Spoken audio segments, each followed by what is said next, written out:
Kwenyane kuseni kulungile ndoda kaNkulunkulu. Umama yahembe bebezikha. Uphiliando solo brokodosha. Lipambayende liprala basukata.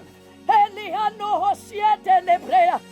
Amandla kaMoyingcwele ehlika lithi iBhayibheli ingelwaSibitshela uMaria ithi khona lozokwehla kusibekele engayazi indoda kodwa kwazwakala ukuthi usekhulelwe iphaya netha kanti mawufunda uGenesis uNoah senza umkhumbi nawo waba amanzi afinyelela kuwo kodwa lithi iBhayibheli kwakhona wehlikayo awusibekele bese kubohla amanzi lina awusisibekele moya sisibekele enkasimulweni yakho sisibekele Jesu wethu siyadinga uNkulunkulu siyadinga baba siyadinga Moyingcwele nathi indawo yakho ngoKristu Jesu.